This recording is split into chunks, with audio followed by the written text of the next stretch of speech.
হাই friends, মই আয়ুষ ৰং চেনেলত সম্প্ৰচাৰিত হৈ থকা সূৰুযমুখী ধাৰাবাহিকখনৰ আজিৰ খণ্ডটো চাবলৈ বহুত বেছি ভাল লাগিব, কিয়নো যোৱাটো খণ্ডত পৰি এখনক ফোন কৰিছিল আৰু হাই ফ্ৰেণ্ডছ, মই আয়ুষ ৰং চেনেলত সম্প্ৰচাৰিত হৈ থকা সূৰুযমুখী ধাৰাবাহিকখনৰ আজিৰ খণ্ডটো চাবলৈ বহুত বেছি ভাল লাগিব, কিয়নো যোৱাটো খণ্ডত পাজিয়ে সোণক ফোন কৰিছিল আৰু মানুহ এজনে সোণৰ দেউতাকক দেখা কথাটো কোৱাত সোণ পাজিৰ ওচৰলৈ গৈছিল আৰু পাজিৰ লগত সোণে দেউতাকক বিচাৰি যোৱা দেখিবলৈ পাইছিল। আজিৰ ঘণ্টাটোত সোণ আৰু পাজি মানুহজনৰ ওচৰলৈ যাব আৰু দেউতাক ক'ত দেখা পাইছিল বুলি সুধিব আৰু মানুহজনে দেখাৰ পিছতে দেউতাক নোহোৱা হ'ল বুলি ক'ব আৰু তেতিয়া সোণ আৰু পাজিয়ে দেউতাকক বিচাৰি ফুৰিব।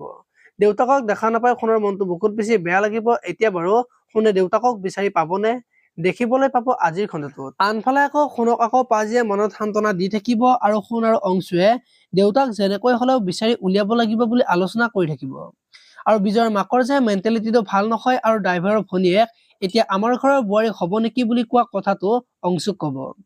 এতিয়া বাৰু অংশুৱে সোণক বেয়া পাবলৈ মানা কৰিব নেকি, দেখিবলৈ পাব আজিৰ খণ্ডটোত। আনফালে আকৌ পৰি আজি বিজয়হঁতৰ ঘৰলৈ যাব আৰু তেতিয়া বিজয় আৰু অনুস্মিতাই দেখি আচৰিত হ'ব। এতিয়া বাৰু পৰিয়ে বিজয়হঁতৰ ঘৰলৈ কিয় গৈছে জানিবলৈ চাই থাকক সূৰুযমুখী নামৰ ধাৰাবাহিকখন। আপোনালোকে সূৰুযমুখী ধাৰাবাহিকখন চাই কেনেকুৱা পাই কমেণ্ট কৰি জনাব আৰু যদি আপোনালোকে এতিয়ালৈকে চেনেলটো ছাবস্ক্ৰাইব কৰা নাই তেতিয়াহ'লে চেনেলটো ছাবস্ক্ৰাইব কৰি ভিডিঅ'টোত এটা লাইক কৰি দিব। ধন্যবাদ।